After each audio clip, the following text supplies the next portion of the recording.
Hey everybody, welcome to Do You Believe on ParanormalZoneTV. I want to thank you all so much for being here tonight. For those of you who may be new to the show, if you would please subscribe, I'd appreciate it. And please don't forget to give the show a like. Now I have an awesome guest. Hurst Beeson is back with us tonight. Hey everybody, I'm so welcome excited. To Do You Believe We're going to be talking with Drew and his latest book, Sighting In on the Zodiac Killer. And let me tell, so that will be our topic tonight. And we're going to talk about the murders. Drew will tell you about the background of the Zodiac, and we're going to talk about profiling.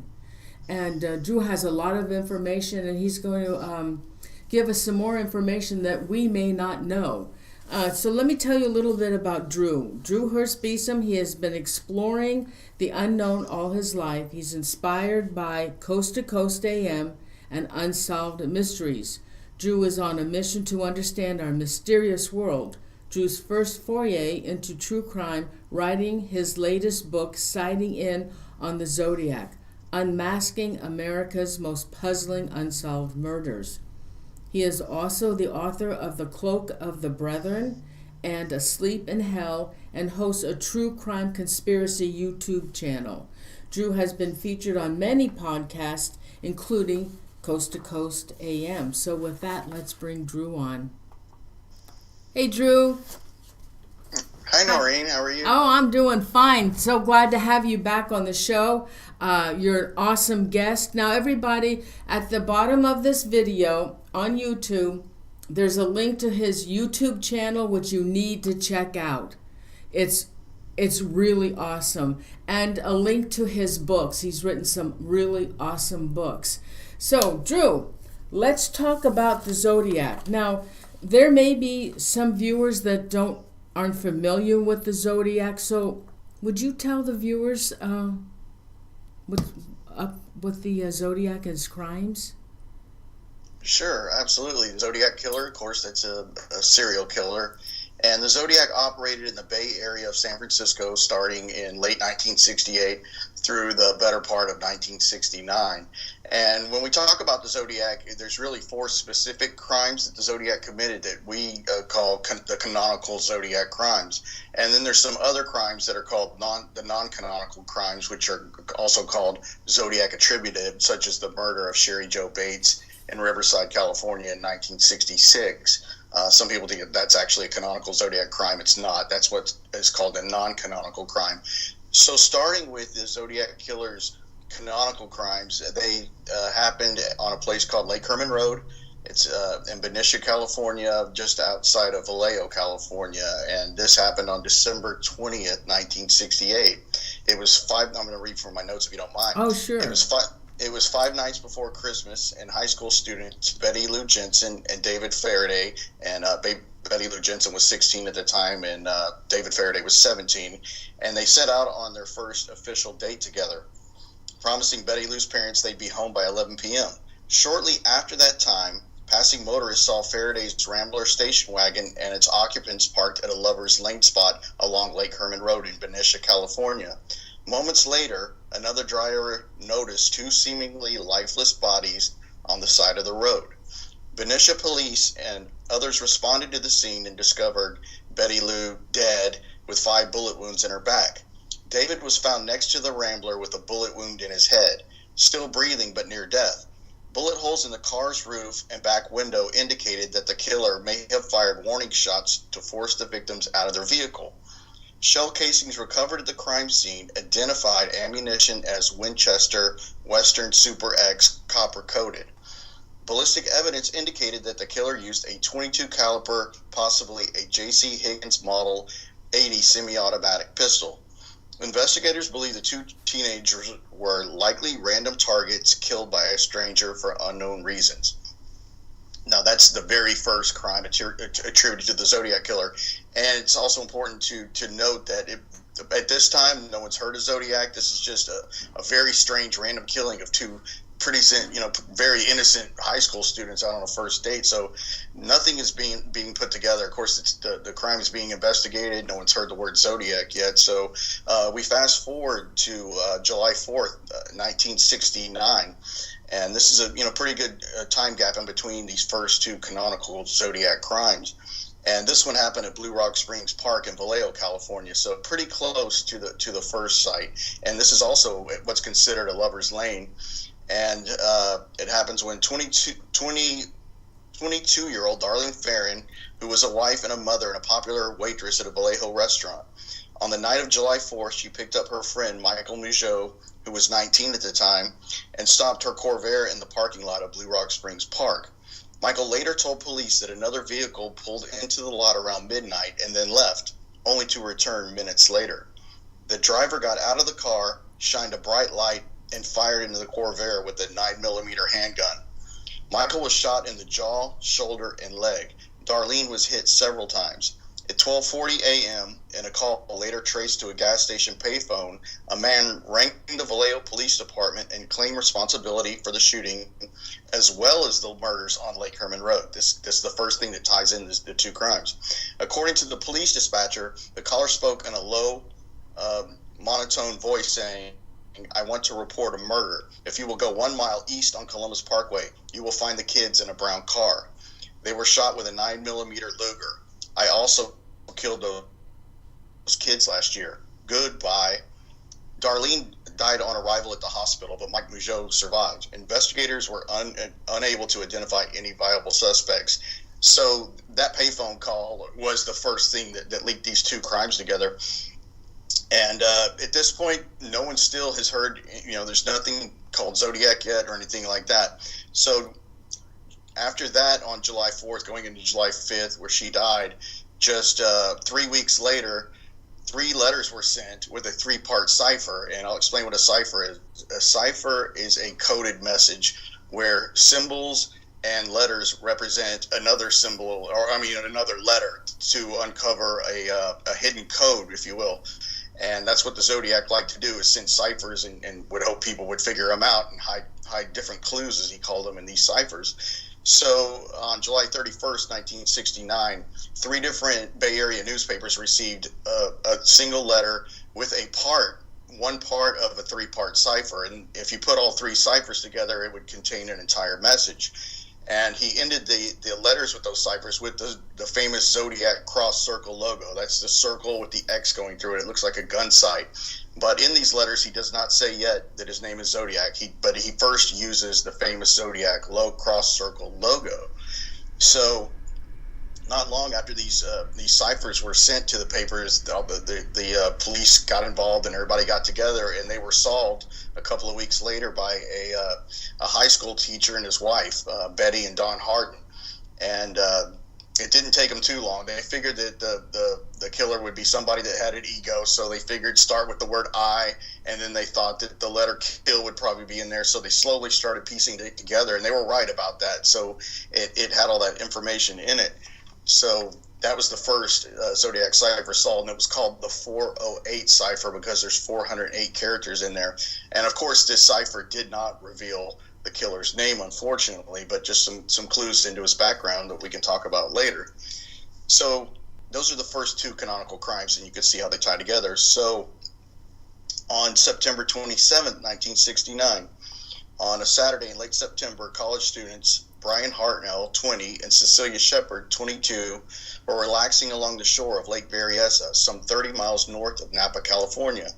A man appeared holding a gun and wearing a hooded costume with a white cross circle stitched over the chest, explaining that he had escaped from a prison and needed money and a car to escape to Mexico.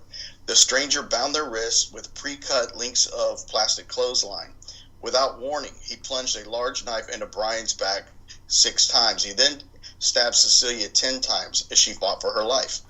The man then walked to Brian's car and used a pen to draw a cross circle on the door with the dates and locations of previous attacks. the date, September 27th, 69, he wrote out by hand. And then the prior two crimes that we just talked about, the dates of those crimes were on the car door. It's kind of like he used something similar to a Sharpie or a Marks-a-Lot back then. And then he also wrote under these dates, he put by knife, and we'll talk about more later, but that was a strange message he wrote, by knife. At 7:40 p.m., a man called the Napa Police Department to report a double murder. The caller described Brian's car and directed police to the scene of the crime and confessed, "I'm the one that did it." Police traced the call to a payphone at a car wash in Napa. Cecilia died 2 days later, but Brian survived. So Brian Hartnell surviving this attack is why we know this, that the Zodiac was wearing this ceremonial costume. It looked like a, the top part looked like shaped like a paper sack, like a grocery sack, but it was black and it was made of cloth, and it came down over the chest and in the back, kind of like an apron or something like that. It did not go over his arms. So, but like I said, it had the Zodiac's cross circle logo in white on that black background, and according to Brian Hartnell, it looked sewn and done with care. So this is something that meant something to the killer. And but remember, when he approaches this couple at Lake Berryessa, he doesn't say, "I'm the Zodiac" or anything weird like that. He just said, "I just want your money and your car keys." And of course, he looks strange because he's wearing this bizarre outfit, and he's got a gun on him. That's how he's able to keep them, obeying his commands. And then he gets them to tie each other up.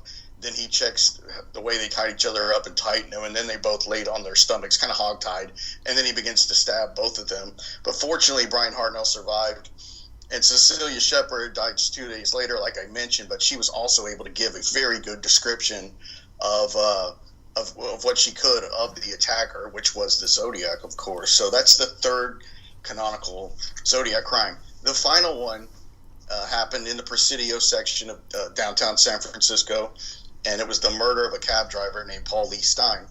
And Paul Stein was a 29-year-old student and husband working as a cab driver in San Francisco.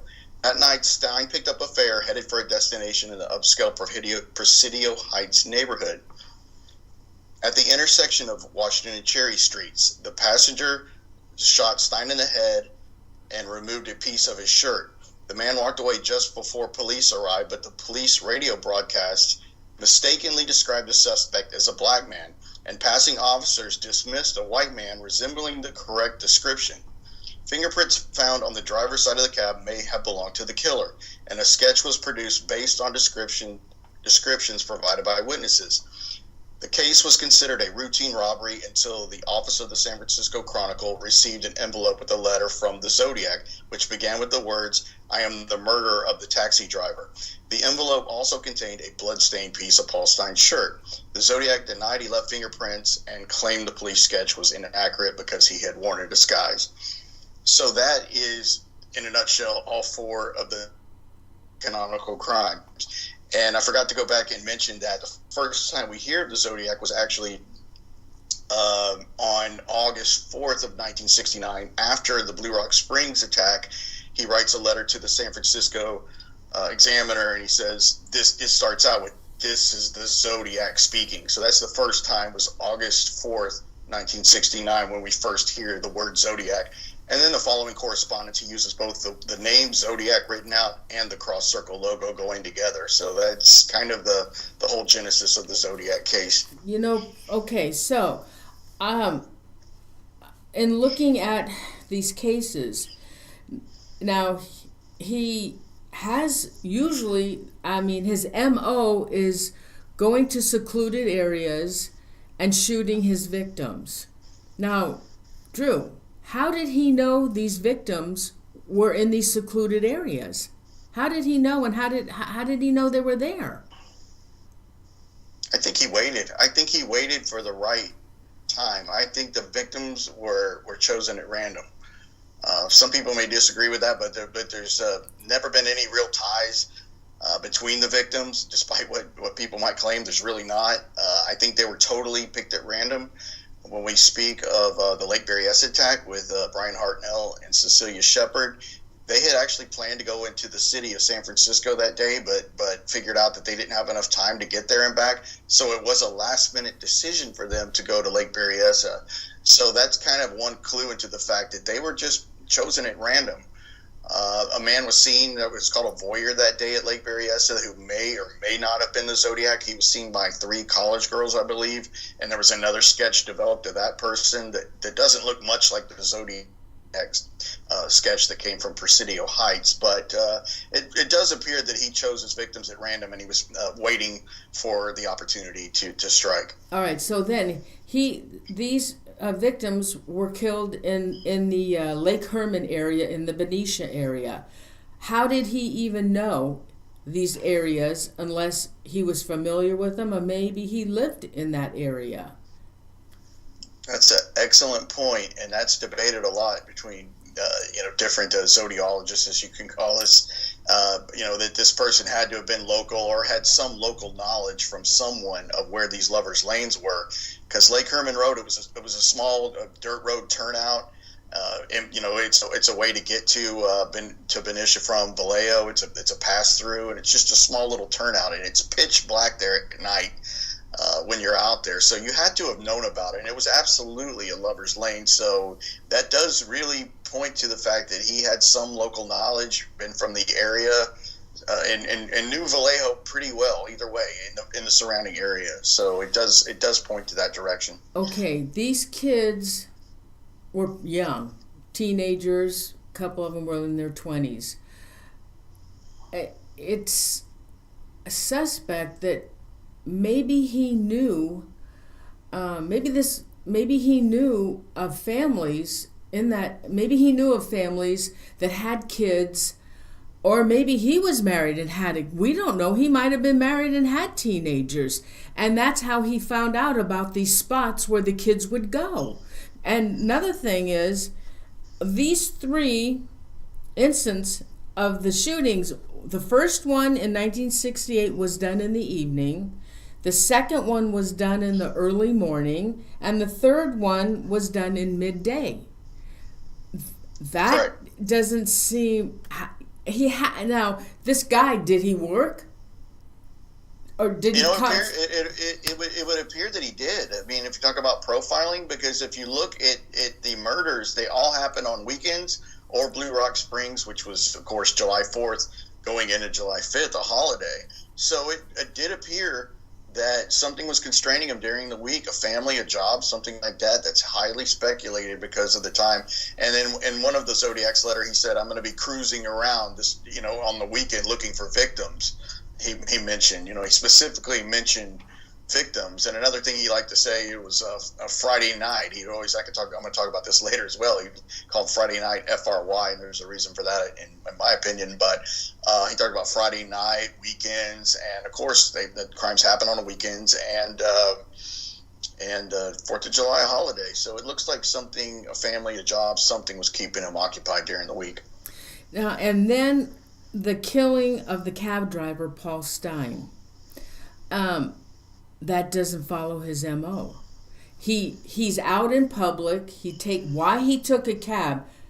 The guy had to have a car, and because he drove to these locations to kill the young couples. Yes. But why did he take a cab? Why Paul Stine? And obviously Paul Stine looked at him because he took him into the cab. Picked him up. But he doesn't. He stabbed him, right? He didn't use a gun. He shot Paul. Oh, Stein he did shoot on the him. right side of his head. Okay, I thought he used. So I don't know if it's even totally known if he was sitting next to Paul Stine in the front of the cab when he was shot, or reached over a little bit. But Paul Stine was shot on the right side of his head, not in the back of the head, but on the right side. And there was of course, there must have been a lot of blood. So. When the Zodiac was noticed by Officer Donald Falk, who was, noticed a white man walking along, but didn't think much of it because, as I said earlier, they were looking for a black man because it was just a screw up with the police dispatcher in that night. And he did recall that man as best he could and just gave a description of him, but he must have been covered in blood, and Officer Falk never recalled that. So, but I agree that the Paul Stine shooting seems like the largest departure from the other crimes. The only one not done with a gun was Lake Berryessa. Of course, that was a knife, and he wore that famous outfit at Lake Berryessa, but not at the other crimes. So, they're all kind of different in their own way. You know, I always had in my mind that I think it was the first 2 killings he did. Let's see, the first one, there was no witness because they both passed away. Right. Yeah, Faraday didn't die immediately, right. but he died on the way to the hospital. Was never able to give any form of description. Right. So the second killing, Majot lives and he's able to describe the guy, but the guy did not have the Zodiac costume on. No, he didn't he did not have the costume on. When he approached Mike Majot and Darlene Farron at Blue Rock Springs, he walked up to Mike Majot's side of the car first on the right-hand side. Darlene was the driver. The radio was on, and the Zodiac approached with a flashlight shining it in Majot's face. So he wouldn't have gotten a great description of him, and he really didn't. I don't think it's very good because they thought he was a police officer. They started pulling out their IDs.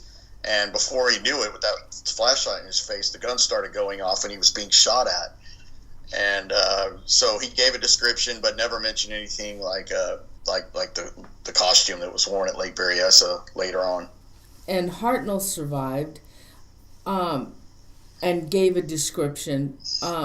Did he have the hood on for the Brian Hartnell killing? Yeah, that was Lake Berryessa. That is where he wore the costume, and that's why we know he had it, because Brian survived. I believe Cecilia also, she also corroborated everything Brian said. Like I said, she lived for 2 days after that stabbing. She got it the worst. She was stabbed more times than Brian was. And one interesting thing that they both said, and they recalled it vividly, was when the Zodiac's wearing this hooded costume, he's wearing what Brian described as clip-on sunglasses over the eyelets of the mask. It looks kind of like an executioner's hood. Okay. So you couldn't see his eyes. He had on sunglasses that looked like clip-ons, and they both remember vividly seeing hair coming out of the eyelets that was brown. So if that's the Zodiac's real hair, we know that's a huge clue that he had long enough hair in the front to come down through that mask, over the eyelet, down through the clip-on, enough for them both to have seen it. And they both said this separately, that they saw the hair coming through the eyelets of the mask, and that hair color was brown. And that is such a big clue. Well, the thing is, the poster that they have of the Zodiac, of the man with the short hair and glasses, was this because of the Paul Stein killing, that the kids, that's what they described him as? Yes, there was 3 siblings that were across the street when the shooting happened, and they saw the Zodiac get out of the cab, and they saw him actually wiping it down. So I guess we're assuming that's for fingerprints, and I don't know if they actually recalled seeing him tear off Paul Stein's shirt, because he took that as a way to later prove that he was the killer when he was going to write a letter. But the kids across the street, I think the oldest was 13. Their last name was Robbins, and I think the oldest one was a female, and she was 13. So most of what that sketch is was developed by the eldest 13-year-old, from what I know. And then later on, Officer Donald Falk, who claimed he saw the Zodiac that night walking along when they were looking for the black man, kind of looked at that sketch and said, yes, that looks pretty much like the same person I saw, but the face was a little more round. And for the most part agreed with what that sketch was, with the short, kind of cropped blonde hair. So it's surmised that the Zodiac had longer hair, of course, at Lake Berryessa. He got a cut and trying to disguise himself. Of course, the Zodiac said he disguised himself. He called it when he does his thing. So he was always taunting in his letters, like, you're not going to catch me. I'm smarter.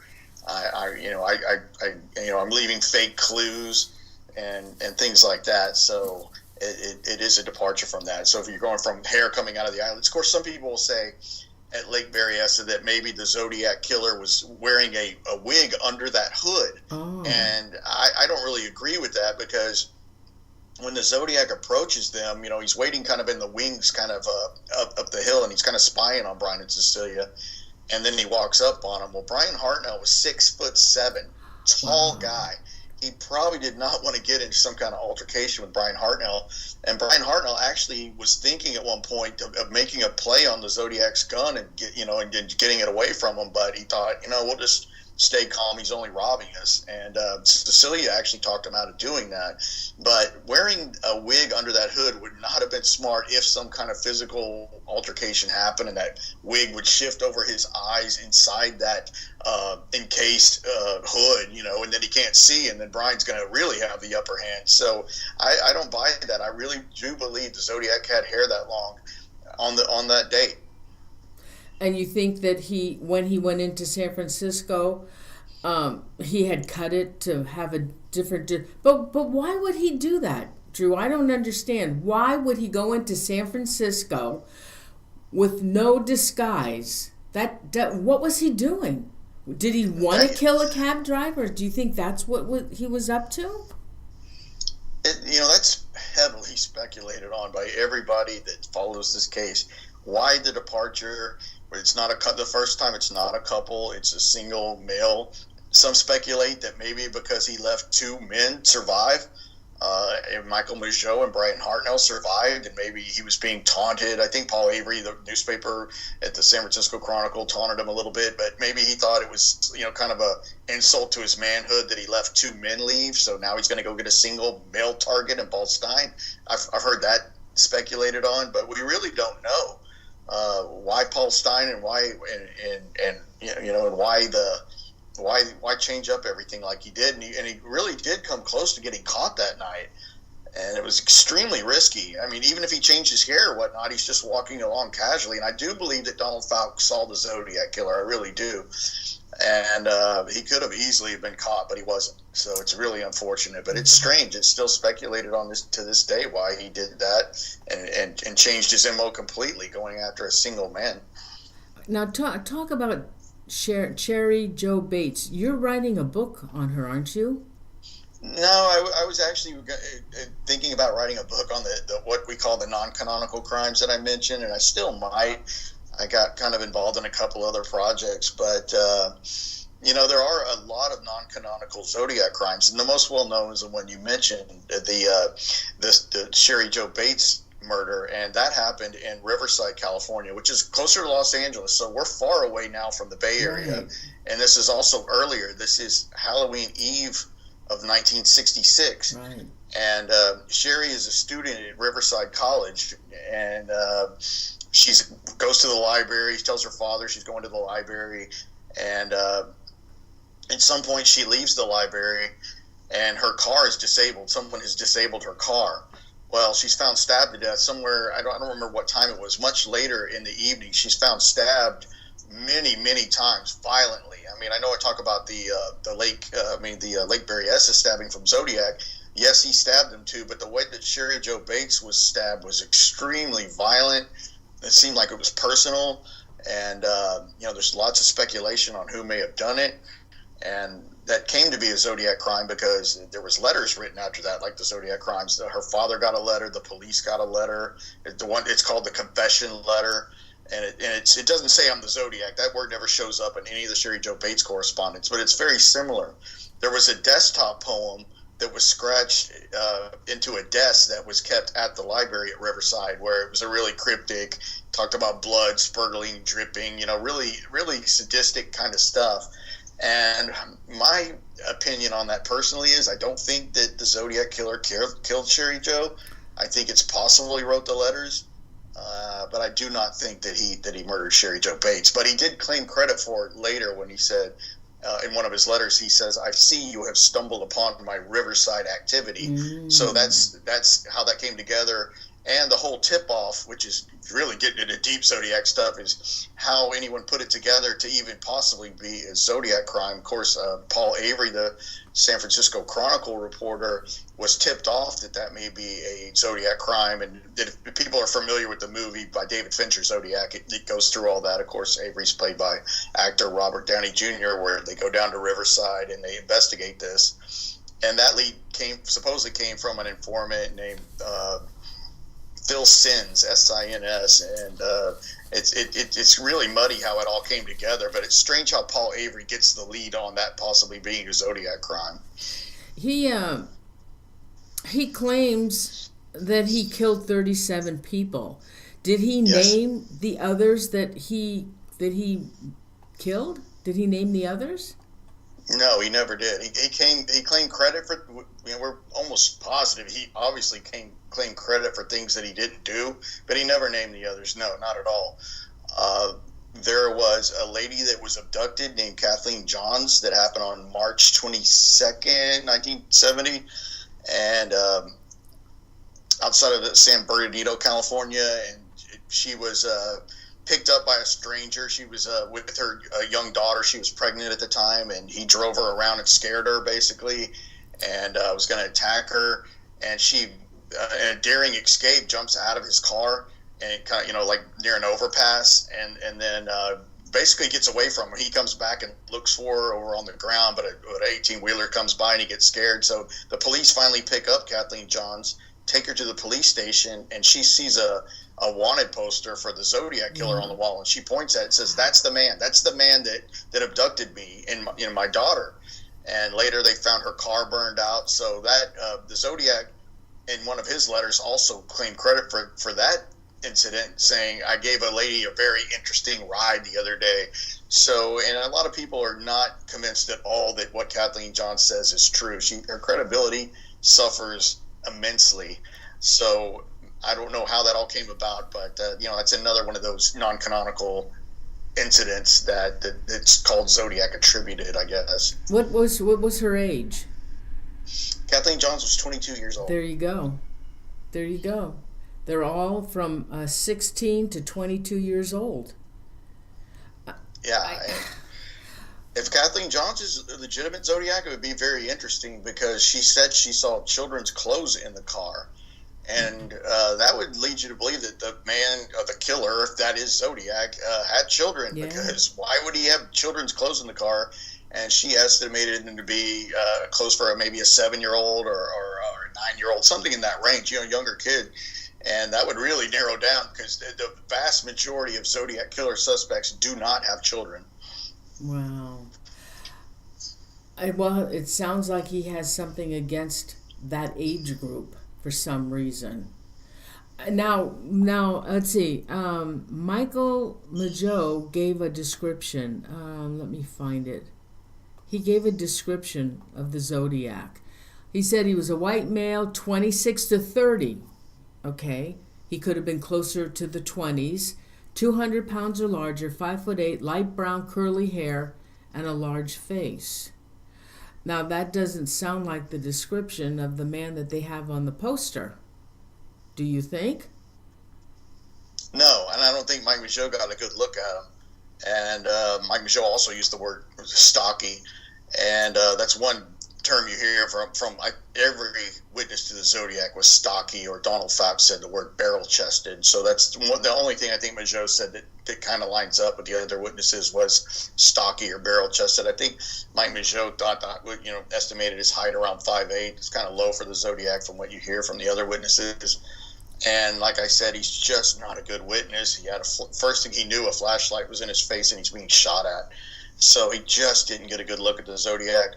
Of course, famously much later on, he identifies the prime suspect in this case, Arthur Lee Allen, is the shooter.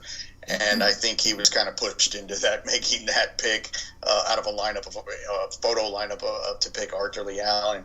And, he's famously known for that, picking out Arthur Lee Allen out of a lineup.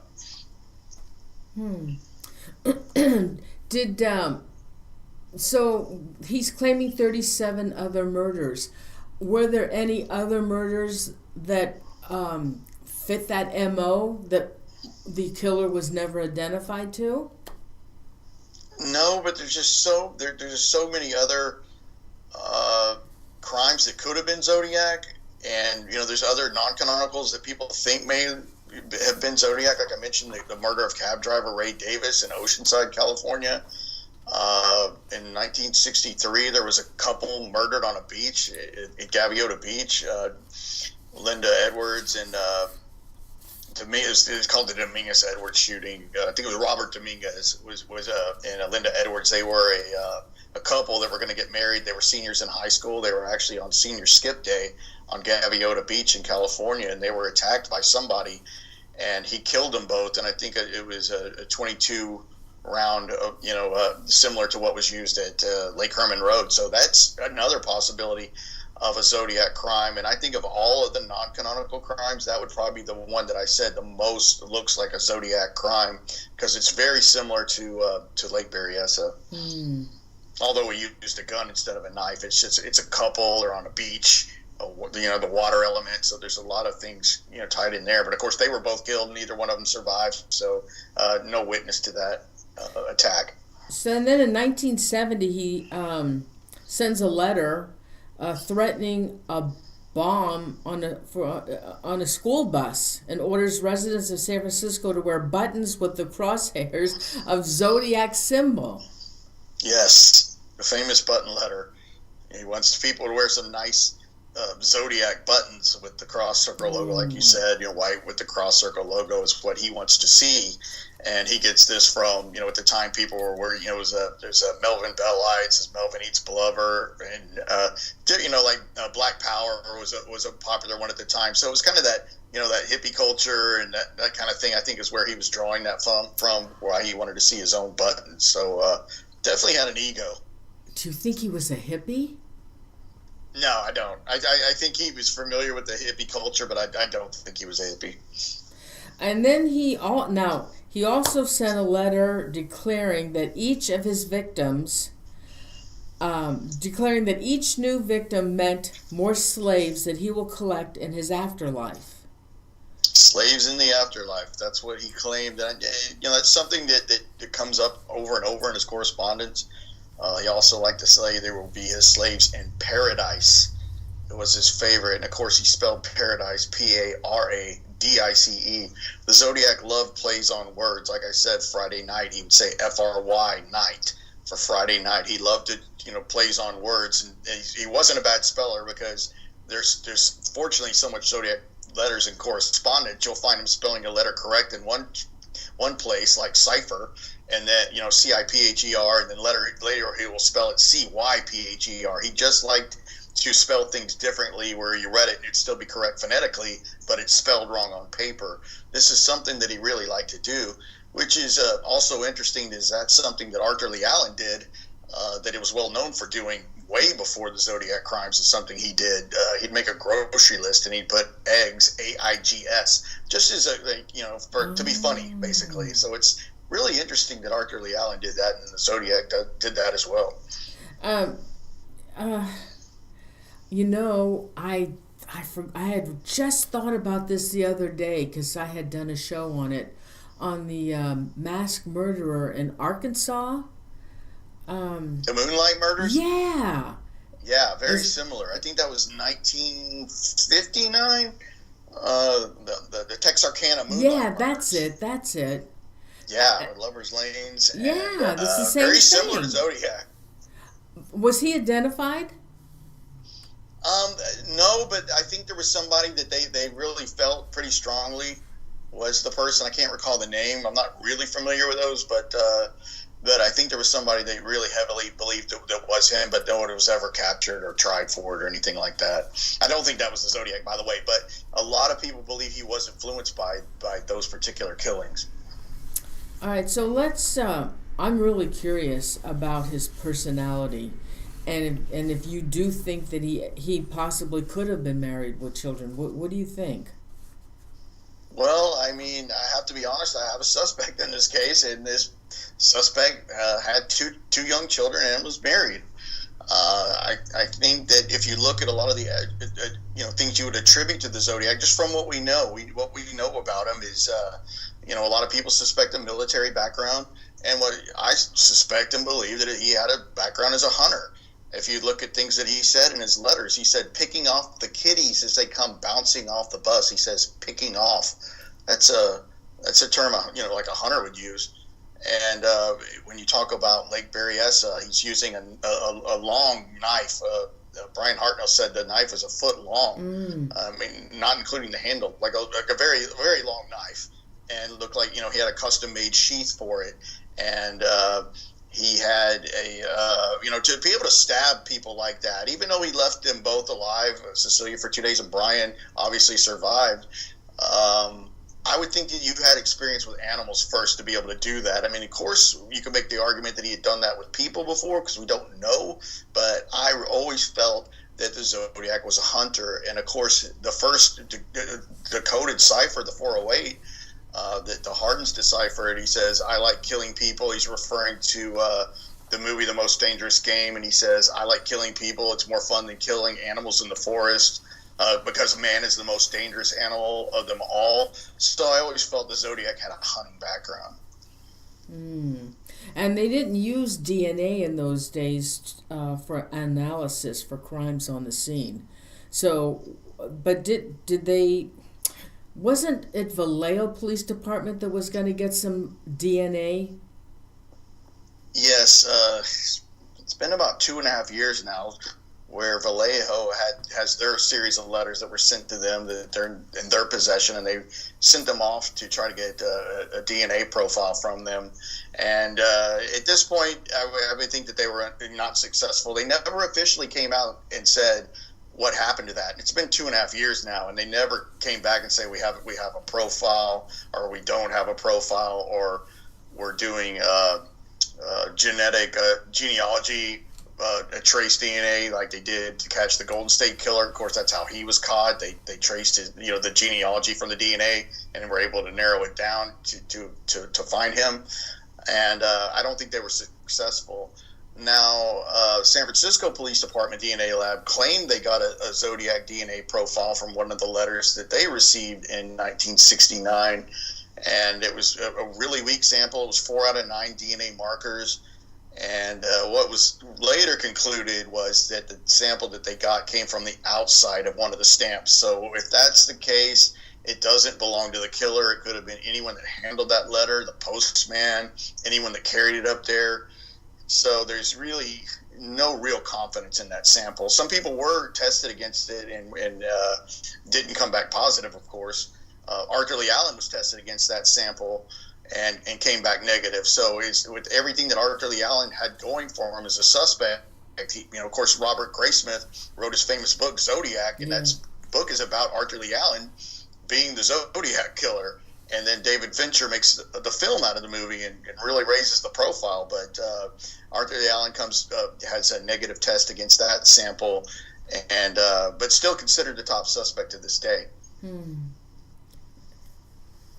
What else do you want to say about the Zodiac? Because, I mean, it's just this guy, and then he stops. But he could have changed his MO and started killing somewhere else. Is that possible? That's entirely possible. Another one of the non-canonical crimes I didn't mention was the abduction of a lady named Donna Lass that happened in Lake Tahoe, Nevada. And this is where a suspect named Larry Kane comes from. And that would have been after the Paul Stein killing. Of course, I think it was 1970 or 71, Donna Lass, and I don't think that was a Zodiac crime, but it's possible. There's just no concrete proof that he stopped. I think he stopped after Paul Stein because he almost got caught, and that's just my personal opinion, but it's impossible to know, unfortunately. Well, what he did was stupid. He goes out in public in San Francisco, where there's tons of people around all the time. I can't. Did he do that maybe to see if he really could get away with it? Was that like a dare for him? It sounds like it. I mean, it was really crazy. He could have easily been caught. I don't know if this whole thing about looking for a black male and not a white male was just a crazy stroke of luck for him, or how that came down. But if that doesn't happen, they pick him up. I mean, there's no way, there can't be any way about it. I think they get him if they're looking for a white male and walking on the Presidio at night. It's just crazy luck. I think he got extremely lucky and came close. And he even says that in one of his letters. You could have had me last night if you weren't doing this thing. So he's still taunting in his letters. And of course, the only thing that really ties any of the letters to the actual Zodiac is that bloody piece of Paul Stein's shirt. He actually sent a piece of Paul Stein's bloody shirt in 3 different correspondences, one to attorney Melvin Belli, and but that proved that whoever killed Paul Stein was the Zodiac, because those letters looked like the other Zodiac letters. It had the bloody shirt piece, so if it wasn't the Zodiac, it was somebody that he knew and trusted with that bloody piece of shirt. So that's really one of the only things that really ties in the actual letter writing and ciphers to one of the crimes is Paul Stein's shirt. And he also took Paul Stein's wallet, and I think his glasses were missing as well. I don't know if that's souvenirs, but nothing like that was taken from the other 3 crimes. So there's another strange difference there. Right. It doesn't fit his MO. It doesn't fit it at all. I think it's one of the strangest departures was Paul Stein. It's really, really, I don't really know why. It's just such a sad killing. I know somebody that knew Paul Stein well just said he's the nicest guy you would ever meet in your life. You know what you think of him, it's even more. He said he's the sweetest man he ever knew. A guy that I know that knew Paul well. It's just so sad. It's all sad, but it's really bad when you talk to somebody that knew him like that. Oh my God! I wish they could have caught him. He wrote a letter November 12th of 1969. He threatened that I shall no longer announce when I commit murders, and will look like routine robberies, killings of anger, and a few fake accidents, etc. And was Paul Stein was the last one in the Bay Area? Yes. Well, there was a murder of a police officer, Richard Radich or something like that. I can't ever pronounce his name right. I know something that may have been a Zodiac crime, and that was after Paul Stein. The police think it was gang related or drug related, that they were pretty confident about, but that happened. It's another one of those unknowns. Do you think that for one thing, it appears that he enjoyed the killing. And we had talked about this before. He was wearing a mask, which is like an executioner. So when he was killing, he was acting out the executioner part of him. Do you think he might have had a split personality? I think that's possible. I don't think he was crazy. I think if you look at a lot of the profiles, like you wanted to know about on the Zodiac, and there's some excellent, there's a couple of books out there that are really good, heavy Zodiac profile books, and they would put him in the as far as his mentality in the organized category. As a killer, they would say he was organized. So it's, it'd be really tough to believe that somebody that was either schizophrenic or bipolar or something, and some of the Zodiac suspects have mental illness like that. It would be very difficult to do what the Zodiac did, because what he did was very tedious. When you talk about writing these ciphers, you're coding these messages and you're using these symbols. And one thing that the Zodiac did, which can give you some insight, was he used an alignment grid to do these ciphers. When you look at them online, you'll see the little symbols that he drew by hand, but they're all perfectly in rows. Well, how did he do that? Well, he used graph paper or an alignment grid over a light table or an engineer's table. So the layman would not have had access to a light table that someone that knows how to do drafting would do. Somebody that knows how to draft.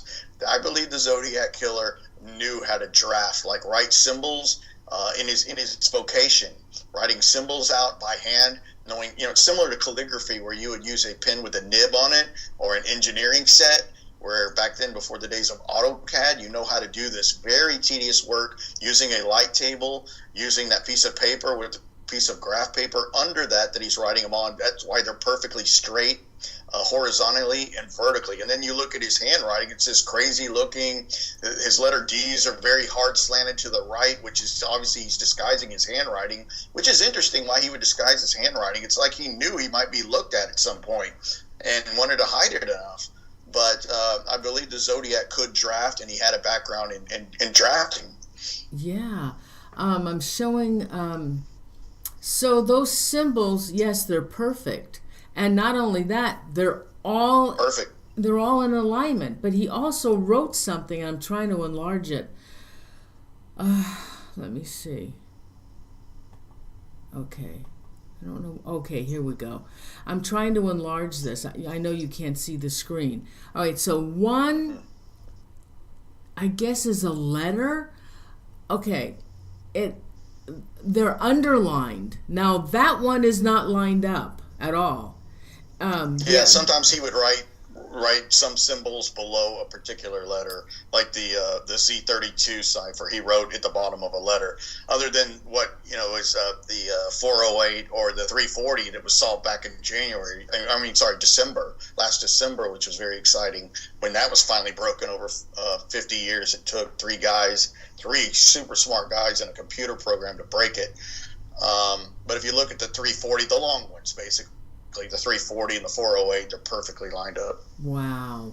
How did he remember? He must have had a chart, I guess, with it all figured out. I know years ago they were trying to figure this out, and they said it was just gibberish, that it was just a phony set of symbols. Gibberish. Yeah. Yeah, they heavily thought that the three, of course, the 408 was not gibberish. It didn't contain his identity, but of course it had a message. I like killing people. It's more fun. That whole message, which was the 408 decoded, which was easy because that was just what they would call a simple substitution cipher. This symbol translates to that. Like the Zodiac symbol would represent D, and like that. But when the three gentlemen who broke the 340 deciphered that, it was very interesting. It was far more complex than the 408.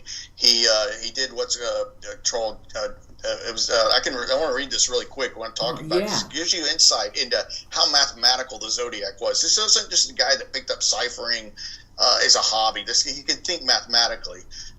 It says, but this is from Dave Aranchek, who was the American that was part of the three-man team that broke the 340. He said, by luck, we discovered that Zodiac split it into three pieces and rearranged the message in a predictable diagonal pattern in the first two pieces. When the words ended at the right side of the text block, the diagonal message would continue in the next line at the left side. The Zodiac made an obvious effort to thwart attempts to decipher the message by constructing the cipher in this way, and the resulting block of text may have been intended to encourage the false assumption that the 340 cipher was constructed with the same methods used to create the killer's previous cipher, which was a simple message reading from left to right as normal text.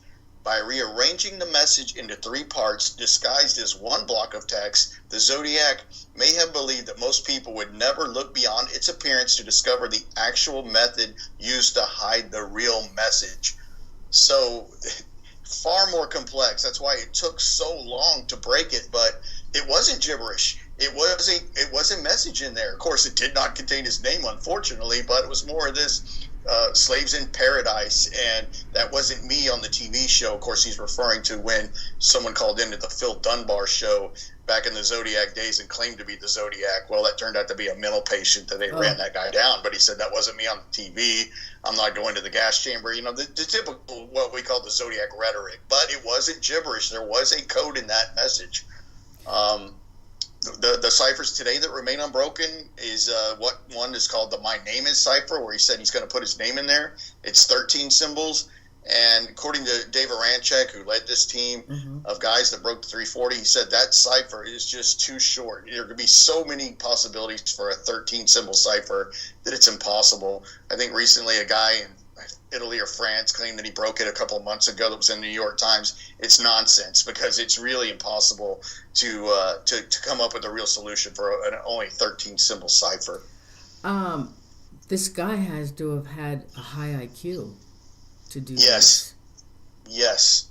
He had to have been smart, and that's one thing that was proven when they broke the 340, the construction of it. Of course, it was harder to break it than to make it, but it was still hard enough to make it where it was not broken. And the only way to decipher it, the easy way, is to have a key, as they call them, the key that the person that made it has. Well, we don't have the keys, unfortunately, so you have to go about it the hard way, which took a computer program and an extremely intelligent three-man team that finally did it.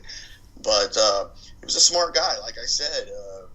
mathematical. He talked about radians, inches along the radians, yeah, on a Phillips 66 map, where he also drew a compass rose over Mount Diablo, which was very interesting. You know, he's into directions, maybe nautical background, something like that. Military comes to mind.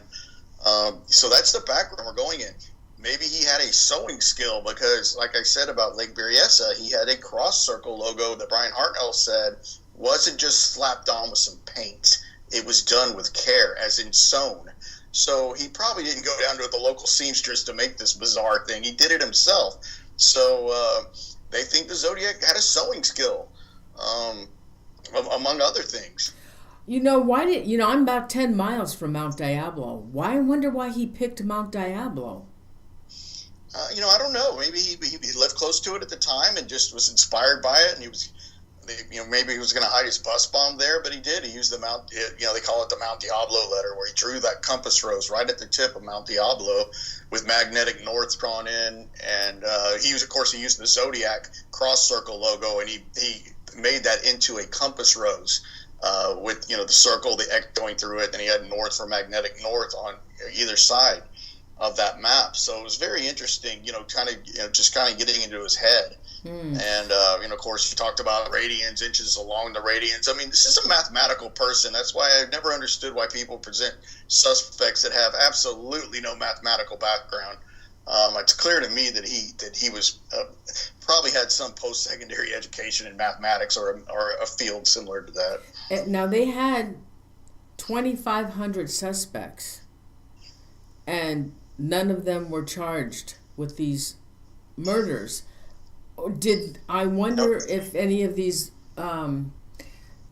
suspects came close to maybe having what the Zodiac would have had, like the mathematics, a high IQ.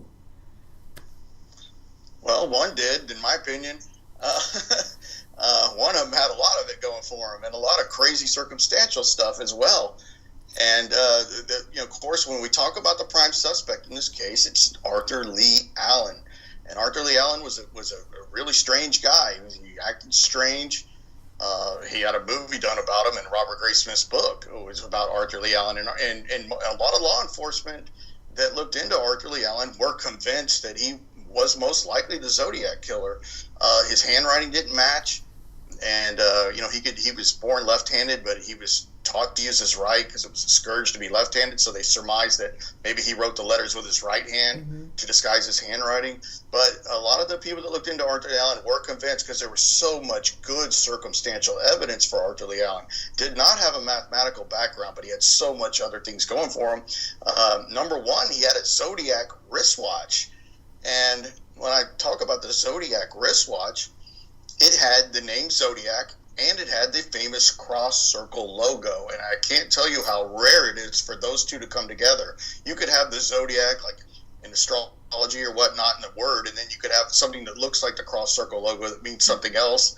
And drafting, it means position. It's the same symbol, but to bring the symbol together with the word Zodiac is very uncommon. And one of the only places they come together is that wristwatch. And Arthur Leigh Allen got a Zodiac Seawolf model wristwatch for Christmas of 1967. His younger brother Ron Allen got an identical watch from their mother. So that is not a small piece of circumstantial evidence to just write off and say is a coincidence. Well, lots of people had them. I don't know. It's pretty damning that he had that wristwatch, and he was proud of it. Even when they questioned him in the crimes, he always wore that watch.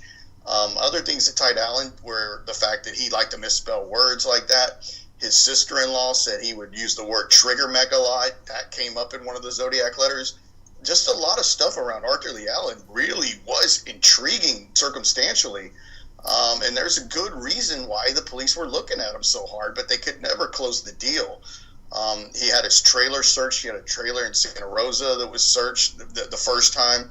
Actually, he was questioned just 2 weeks after the Lake Berryessa stabbing and before Paul Stein, and which was really strange. Why was he already being questioned? Now, Arthur Leigh Allen was a child molester. He was arrested for molestation in the early 70s. He went to a Atascadero hospital. He was a school teacher. And he was, sometimes inappropriate with the students, spanking them, inappropriately and things like that. But later on, he was convicted of child molestation. And, he preferred boys. That's what he mainly preferred and what he got arrested for. And with those boys, they were, 13, 14, younger, but not real young. And he never threatened them. He never said, I'm going to kill you if you tell. He would say, just don't tell. He never tied them up. He never kidnapped them. He would coerce them with money and drugs and things like that and alcohol. But he was never violent with them. So that's really strange. If this guy's the Zodiac Killer, that's kind of a departure, And then if Arthur Lee Allen prefers boys and he's not necessarily heterosexual or not, why is he so jealous of heterosexual couples in Lover's Lane? So for all this stuff going for Arthur Lee Allen, there's stuff that doesn't go for Arthur Lee Allen. So I was always wanting to figure that out personally. Do you have somebody in mind who you believe is the killer? Yes. I believe that the person that created the whole Zodiac persona, as we'll call it, was Arthur Lee Allen's good friend at the time, and his name was Donald Lee Cheney. And Don Cheney comes forward in July of 1971 to the police with the whole story about his friend Arthur Lee Allen being the Zodiac Killer. Don Cheney is the reason why we know about Arthur Lee Allen, because without Don Cheney's testimony, we don't have Arthur Lee Allen. We don't have the Zodiac book by Graysmith. We don't have the Fincher film. So Don Cheney is a major player in the Zodiac case.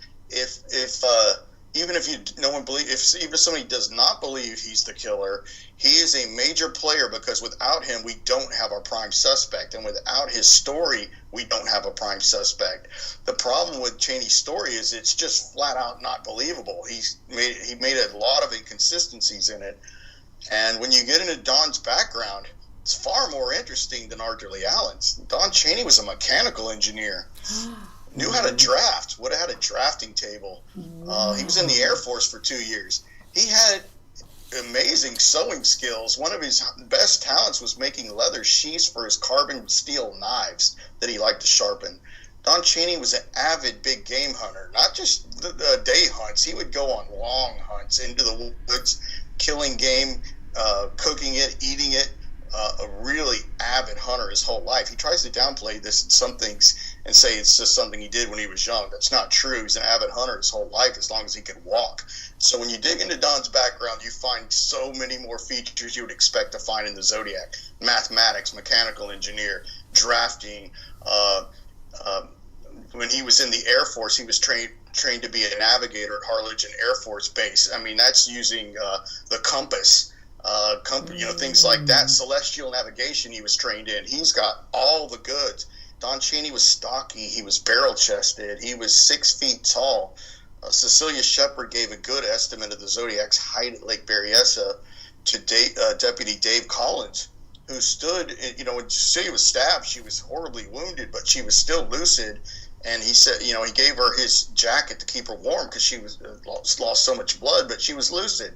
And he said, I'm going to stand in front of you, and he goes, I'm going to tell you, I'm 5'10". How tall do you think the attacker was? Of course, he's wearing the hood, so that kind of made him appear a little taller. But she said, about 2 inches taller than you, which puts Zodiac right at 6 feet. Don's 6 feet tall. He's barrel-chested. Donald Falk, he's just got a lot going for him. And on top of 2 circumstantial pieces of evidence, which I discovered personally, which are my finds, that are of course they're circumstantial. Everything in the Zodiac case is circumstantial. We don't really have much physical evidence, DNA. The fingerprints don't even match each crime. They have partials, but they can't say they have fingerprints from Lake Berryessa and Lake Herman Road that tie together. They don't. That's just what we're in. But Don Cheney has 2 stunning pieces of circumstantial evidence against him that I found. And the first was that he went to the same tiny junior college as San Francisco Chronicle reporter Paul Avery in 1953 in Bakersfield, California. And we're talking a tiny little college. What are the stunning odds that the man that made his career reporting on the Zodiac case, Paul Avery, is going to the same little college as Don Cheney in 1953, where there's about 100 male students in the freshman class? That is a stunning stunning. I mean, we're talking about two principal players in the Zodiac case are going to the same little junior college. But wait, it gets better. That same year in 1953 at Bakersfield Junior High, the theater department puts on a play called The Mikado, and that's, of course, the Gilbert and Sullivan light opera, and that heavily influenced the Zodiac Killer. You see the Mikado come up in a lot of the Zodiac correspondence. One of the letters is called the Little List letter. Well, that's a number from Gilbert and Sullivan's Mikado. It's called the Little List of Society Offenders that Shall Not Be Missed. The Zodiac quoted the Mikado in the Exorcist letter, so he was influenced by the Mikado heavily. So the fact that Don Cheney and Paul Avery are going to the same little college where that production is put on at the same time they're there. Remember, it's only a 2-year college, and they're only there together for 2 semesters. But when they're there together, that play is done, and most of Paul Avery's friends are in that production of the Mikado. So it's just a crazy bit of small world circumstantial stuff going on there. I think he knew who Paul Avery was from Bakersfield College. Because Paul Avery was the director of student assemblies, he would have gotten up in front of that student body every Friday and introduced an act, a play, an entertainment for the day. He ran for class president at Bakersfield Junior High. It would have been impossible for Don Cheney not to have been aware of Paul Avery in 1953 in Bakersfield. Impossible. Paul Avery was everywhere while he was at the college. And then the Mikado being done. It's stunning. And then Paul Avery, of course, the reporter at the San Francisco Chronicle, received something called the Halloween card from the Zodiac. One of his crazy, most insane pieces of correspondence comes to Paul Avery from the Zodiac, and it says, "From your secret pal," is how it's addressed to him. And, of course, he misspells his name. He puts Averly for some reason because Zodiac likes to play with words. But isn't that stunning that him and Don Cheney are at the same college, that far away from the Bay Area, that much earlier in time in 1953, where that play is done? It's like lightning striking twice. This Cheney fella, is he still alive? No, he passed away in 2009. Do you know what he died from? He died of, he had cancer, was a contributing factor, but he literally froze to death. He fell off his front porch. He was living in Benton City, Washington at the time. Estranged from his family, and led a really quiet life for the most part. And I can tell you, the only two people that ever had their homes searched in relation to the Zodiac case was Arthur Lee Allen, who had his trailer searched that was in Santa Rosa, and many years later they searched his home at 32 Fresno Street where Arthur Lee Allen lived. But when a guy named Vallejo, a detective named George Bauer, took over the case much later on, and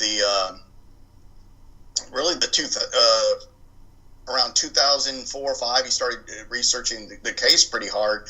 And, of course, he believes that the Zodiac's probably Arthur Lee Allen, so he's getting all this information from who? Don Cheney, because Arthur Lee Allen died in 1992. He's already long gone.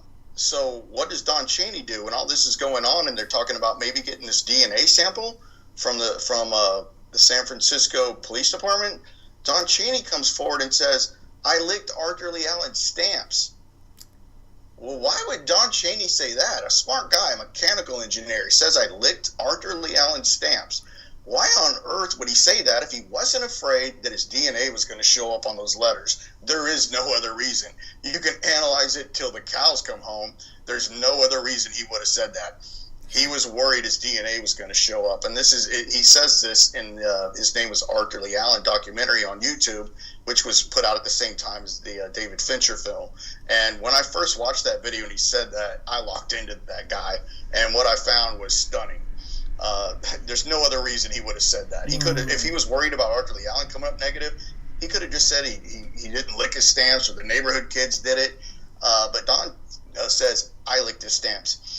And what's strange about that is Don Cheney says in his whole story that Arthur Lee Allen told him he was going to become the Zodiac Killer and kill couples on lovers' lanes. And according to Don, this all happened on New Year's Day, 1968. Well, that's the only mistake Don Cheney ever made, is he said that he went over to talk to Arthur Lee Allen that day to cheer him up from being fired from his teaching job at Valley Springs. Well, the problem is he wasn't fired till mid-1968, so Don had to amend his timeline, and he moved this whole story up about Allen to New Year's Day, 1969. where Arthur Leigh Allen says, I'm going to be the Zodiac, I'm going to kill these couples, I don't need a resume to do that. Why would he say that? Why was he saying that?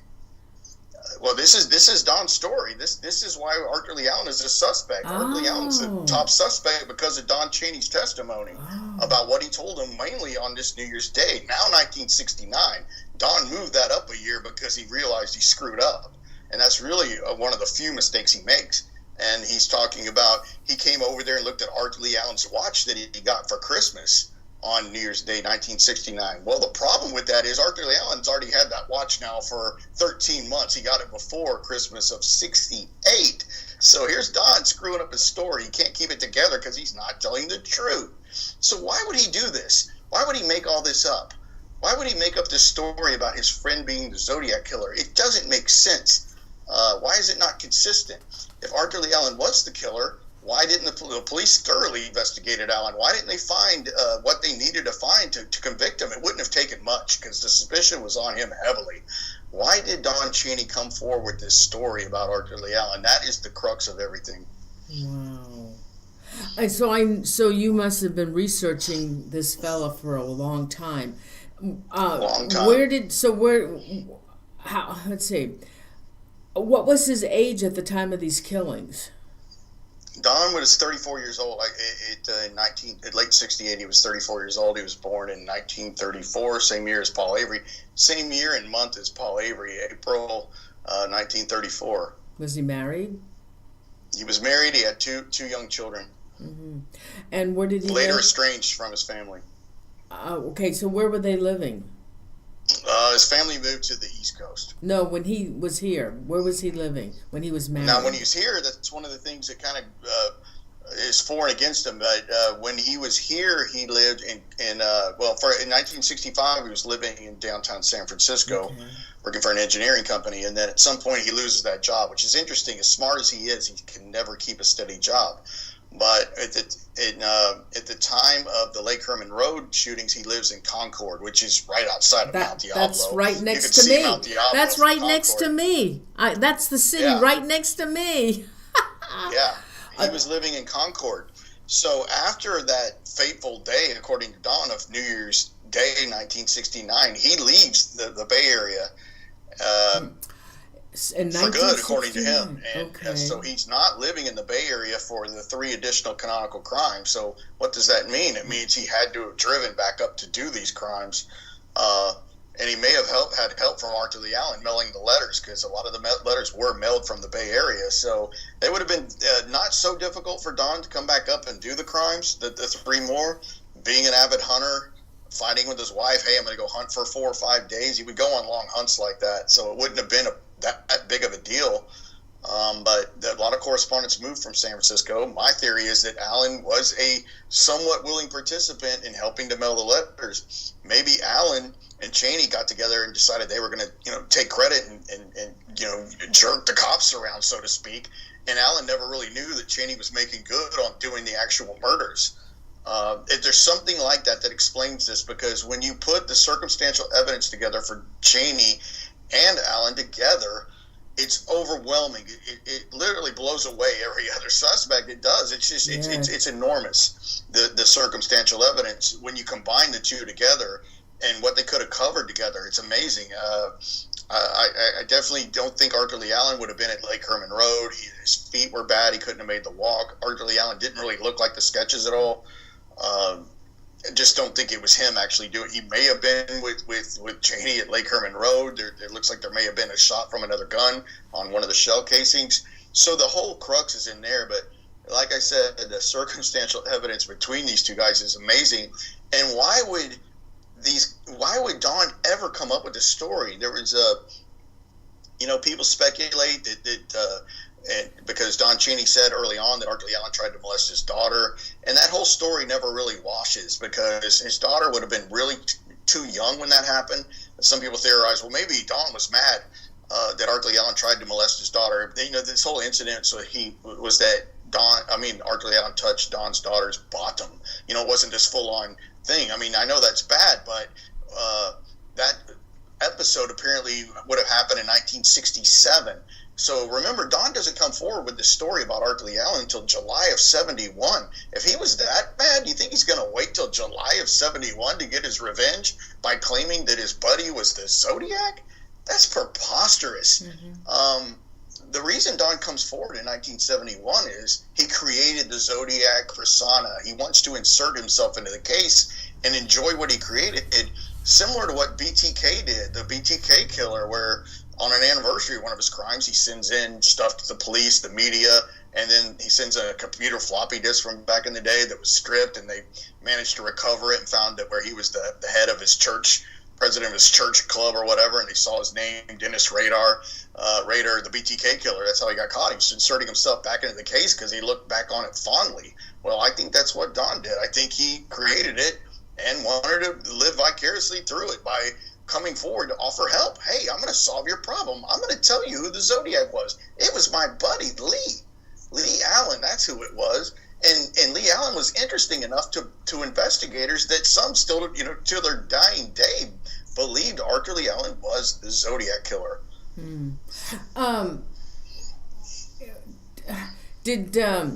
I don't know what this Cheney fellow looks like. Was he a hippie-looking fella? Did he have long hair?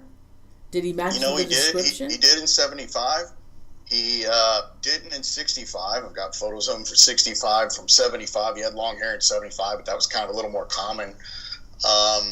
He had a widow's peak going up through his hair, which is one of the descriptions that Donald Fouke gave at the Presidio. He just remembered the Zodiac having a widow's peak.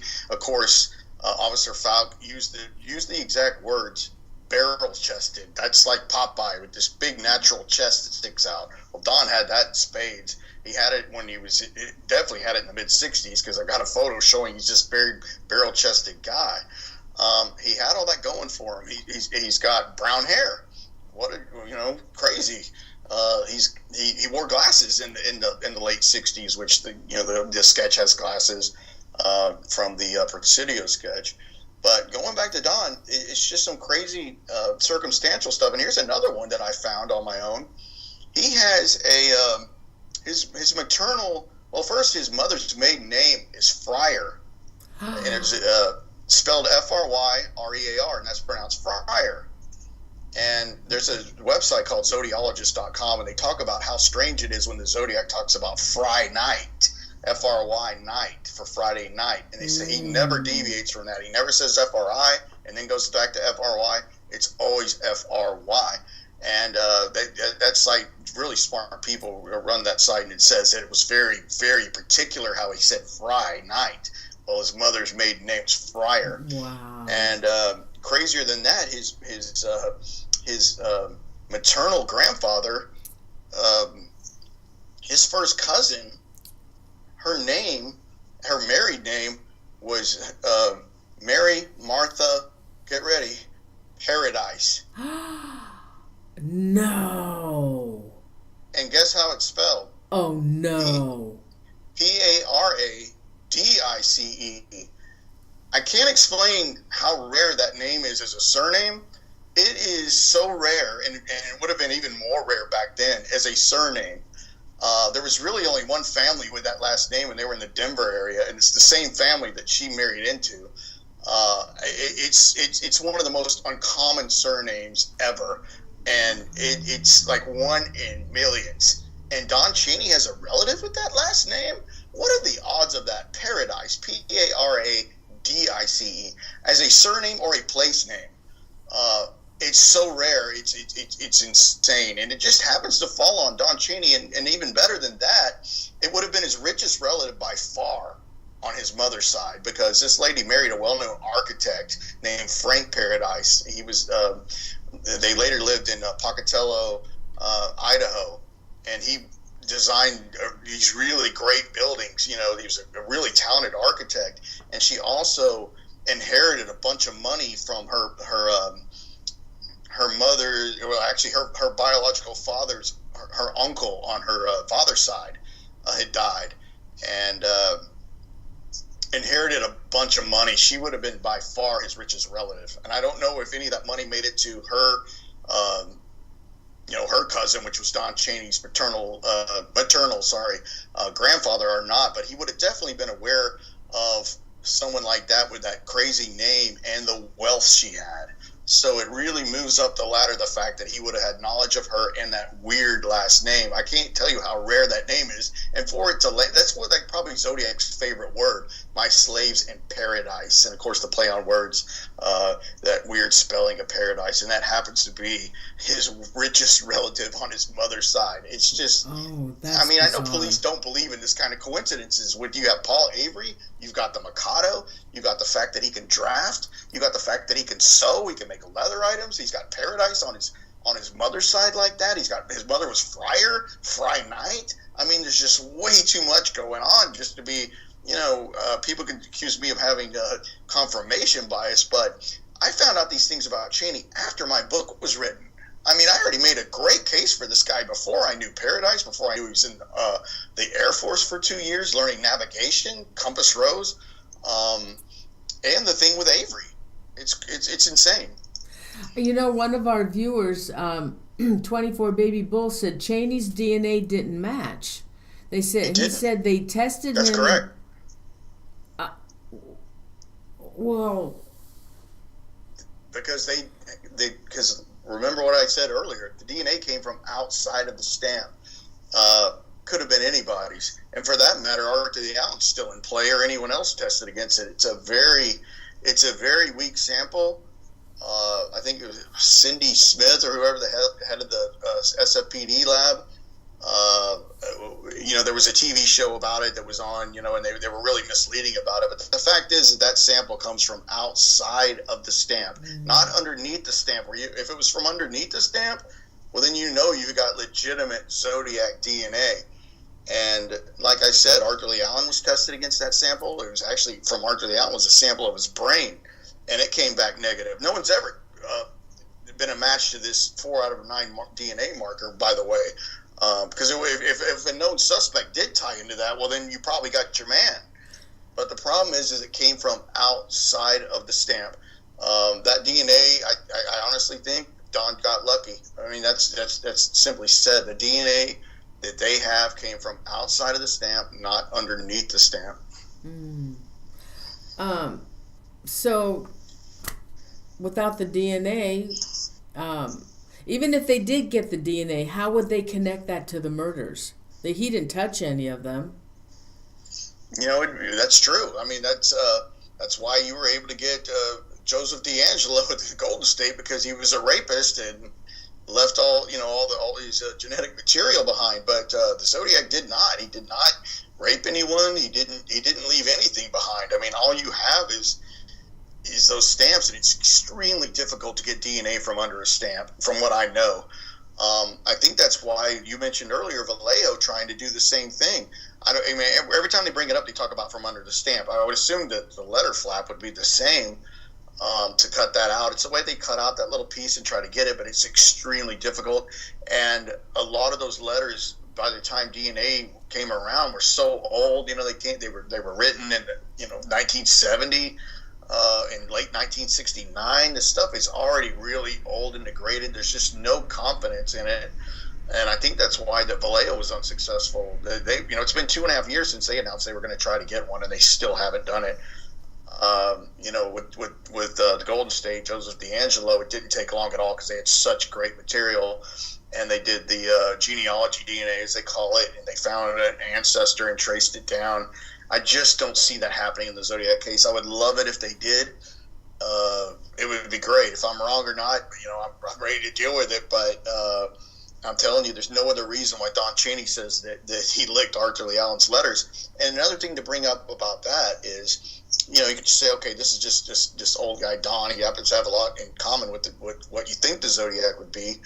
And why would maybe he just said that because he's lonely or he needs attention or the spotlight or whatever, but he's claiming that he licked Arthur Lee Allen stamps because obviously he's worried about the Zodiac letters. Well, the fact is, if you go by Don's story, he never talks or sees Arthur Lee Allen again after New Year's Day 1969. Well, the first Zodiac letters don't show up until the end of July 69. That's 7 months later. So why is Don covering his bases if he never saw Arthur Lee Allen again? Does he think Arthur Lee Allen kept stamped letters around that he was going to keep for 7 months until he wrote about the murders? it doesn't add up. When you think about the timeline, it makes no sense. He's obviously covering these tracks, and he was worried about his DNA showing up. And no, they don't have the Zodiac's DNA, in my opinion. And if they had something better than a 4 out of 9 marker, which is supposedly good enough to rule somebody out for being the Zodiac, but it's not strong enough to be able to do the genealogy background. I think you need something much better to put into the CODIS system or something like that to find ancestors related to him. But I honestly don't believe the sample's good, and it did not come from the good part of the stamp. Do you know they're not working on that case anymore, are they? No, they're really not. I mean, it's still open. It's murder. It never closes, but. In all likelihood, no matter who somebody believes is the Zodiac Killer, they're most likely dead, because if he was, unless he was very young. I mean, I can only think of one suspect that's still alive, and it's not a good suspect, but I can only think of one that's still alive. So even, in death, even if there was a DNA match, since they can't stand trial, it's just considered closed, but it's never convicted. It's one of those kind of things. But, it would be nice to have that Gold State Killer kind of ending, but unfortunately, we're not dealing with a rapist. So I just don't think we're going to have a DNA ending. It would take just a really incredible find. Maybe one of the letters got lost, or just something coming out of nowhere to try to solve this case, but I don't think it's going to come. Wasn't there a phone call made, and the lady answered it, and... did she get a recording of his voice, or did somebody get a recording of his voice? No, there is no recording of his voice. I don't think they had that technology. Well, they probably could have recorded, but no, they didn't, because when the Zodiac called in, he called into Vallejo PD and talked to a lady named Nancy Slover. Yeah. And then he also talked to the Napa Police Department. I think it was Dave Slate. And they, of course, they didn't know the call was going to come in, so you weren't ready to record it with like some external device. But there is no recording of it, only their memories. Yeah. So what I'm sure you so this Cheney is no longer a suspect. Do they keep him active in their books even though he's passed on? But like I said, even if they got his DNA, what are they going to prove? There's nothing to prove. What do you know about him besides he was married, he had 2 kids? Do you know anything else? And of course, you know all the other things that links him to the Zodiac Killer. What about his personal life? Was he a nut job? Was he psychotic, compulsive? Do you know anything of that? I don't believe he was. I talked to one lady that is still alive, that her husband was a good friend with him, and she said he was really obsessed with hunting. Like all the time. That's pretty much all he could talk about was going hunting. I mean, that's like he was really into hunting. Super intelligent. He could never hold a job, as smart as he was. He was honor roll every semester in high school at Bakersfield High. Highly intelligent. No doubt about it. He went to Cal Poly Pomona to study mechanical engineering. Smart guy, no doubt about it. Mathematically minded for sure. He went, like I said, he was in the Air Force for 2 years studying to be a navigator. And from the program that he was in, and I think it was 1957 and 1958, there's a 96% chance that you're going to be in the Air Force for a while, either career Air Force, or at least a much longer term. And he didn't. He quits after 2 years, which is really strange, because I found out that the exact program he was in has a 96% rate of them going further, like all his classmates. So it's strange. He never seems to stick with anything for a long time. He works for his friend for a while, a guy named Sandy Panzarella. His name's Santo, but he goes by Sandy. And he met him at Cal Poly Pomona. Sandy was a little younger than him, but Sandy goes on to form a company called Science Dynamics. And Sandy was an electrical engineer. And that's how they met at Cal Poly. And he also knew Ron Allen, which was Arthur Lee Allen's younger brother. That's how Don Cheney met Arthur Lee Allen, by the way, through Arthur Lee Allen's younger brother, Ron. Don was first friends with Ron Allen. Actually, Ron Allen was Don Cheney's best man at Don Cheney's wedding in 1962. but it was strange. So Don, at one point, when he comes forward about his allegations with Arthur Allen in 1971, he's working for his friend Sandy Panzarella, and he doesn't stay long, which is strange because these guys are good friends, and Panzarella's literally making money hand over fist. He's doing early computerized medical billing. No future for that, right? I mean, this guy was killing it. He had two other partners, but he was just going places, making a ton of money. The business was growing by leaps and bounds, and he gave Don a good job, like a head manager, hiring, firing, stuff like that. And Don doesn't stay with it, which is odd. You know he's making good salary because his friend's got tons of money, and he doesn't stay with it. It's really strange. He's like this habitual job hopper. Like there's something preoccupying him. You know, he's highly intelligent. I know that he was a mechanical engineer by trade, but he could do civil engineering just as well. He would make these flowing arcs and stuff at his house that he had in Benton City, Washington. Just had all these talents. If something broke around his house, he would just fix it himself. Very mechanical, could put things together. And of course, Don grew up in Bakersfield, California, born and raised in Bakersfield. If you look at Bakersfield back in the day, there were so many things that could have influenced the Zodiac, including there was a guy, an ex-West Point attendee named Earl Price. It was I think he was an Army captain. Well, he was into ciphers like the Zodiac, and Earl Price would put these in the Bakersfield, California newspaper. And if you could solve it, you would win a $10 prize. And $10 was a lot of money in the late 40s, early 50s, which is when Earl Price would put his ciphers in the paper. And no one was doing this nationwide at all. Actually, people heard about it in other states and were trying to get in on the fun. And they would be published in the Bakersfield, California, and if you could solve it, you would get the $10 prize, or later he would give like store credit. Well, Don lived literally a 4-minute walk from Earl Price's shop when he lived on 1308 M Street. And he would have definitely been aware of those ciphers, and it could have been a genesis of why he liked ciphering. Also, one of the bigger discoveries in the Zodiac case since its inception was a lady on the Zodiac message boards that goes by Tahoe 27. Her name is Misty. She found what's called the Tim Holt connection to the Zodiac Killer. And there was a Tim Holt comic book. Tim Holt was a Western actor, but there was comic books that portrayed him. And there was one called, on the front of it, had a lady named, a character called Lady Doom, and she spins the death wheel, as they called it, and when you spun it around, it would land on by knife, by gun, by rope. Ooh. Well, she put together that this is what influenced the Zodiac, because it shows up on the Halloween card, by knife. And then, of course, he wrote by knife on Brian Hartnell's car door, so heavily surmised that he was a fan of Tim Holt, because he liked cowboys and Indians, and this by knife, by rope was all come from Tim Holt. And really interesting, because when Don went to Bakersfield High School, he was in the Boy Scouts at that time, and Tim Holt came to Bakersfield High twice, in 1948 and 1949, to do something for the Boy Scouts at Bakersfield High School, when Don was attending it, and in the Boy Scouts. Tim Holt was there physically. They also think that Zodiac was influenced by the comic book Red Ryder. Red Ryder was one of the weekly comic strips in the Bakersfield, California. So there's this litany of stuff that could have influenced him in Bakersfield.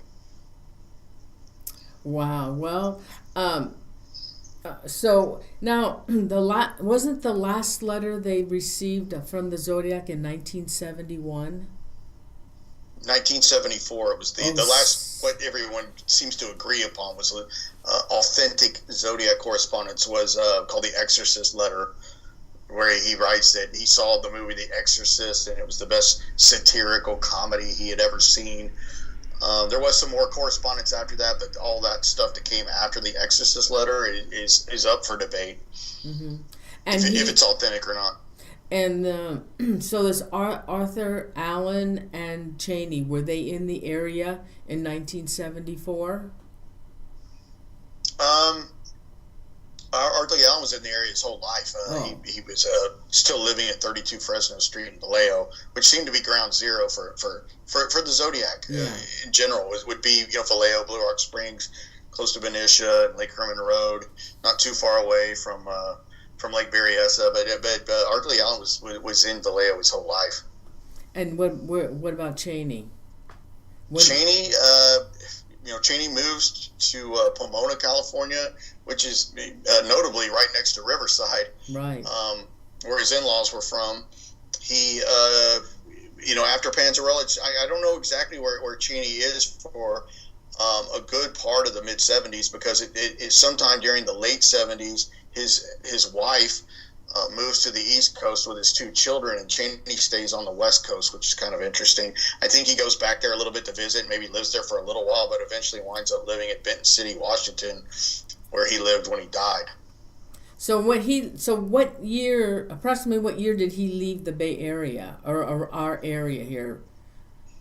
The first time he leaves, according to him, somewhere near New Year's Day, 1969, which is after the Lake Herman Road attack and before the next 3 canonical crimes in 1969. And then he moves down south. He moves to Pomona, outside of Los Angeles. Which is interesting, because one pretty notable Zodiac letter was sent to the L.A. Times. Kind of interesting. Maybe this guy's moving. And he says the reason is because the San Francisco papers are, bury him on the back pages, so that's why he's writing to the L.A. Times. Oh yeah, was the Zodiac's reasoning. Oh yeah, he wants that notoriety. He wants the attention. Yes, and why would somebody that wanted that notoriety, attention, be able to just walk away? That's my. I don't know. Yeah. So why do you think he?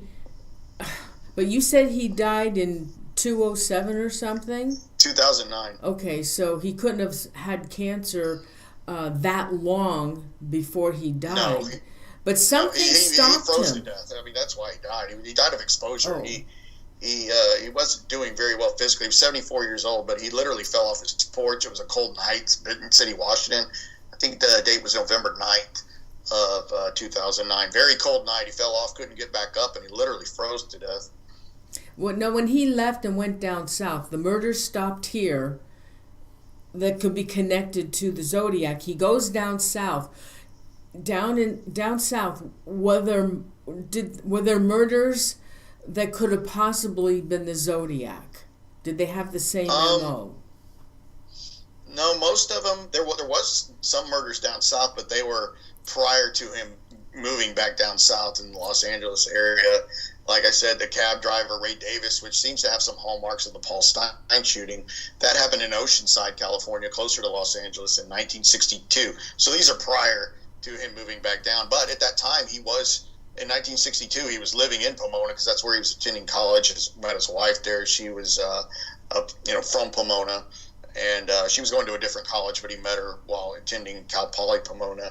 And, there's the murder of the Swindles, which happened in San Diego. So that's even more further south. But this stuff is all in the 60s. But there's nothing that really pops up around, Pomona or anywhere else that would be attributed to Zodiac. I think the latest one would be, maybe Donna Lass or something, and then Robert Graysmith maybe tried to tie in Arthur Lee Allen to the Santa Rosa hitchhiker murders, which is obviously back up towards the Bay Area. Yeah.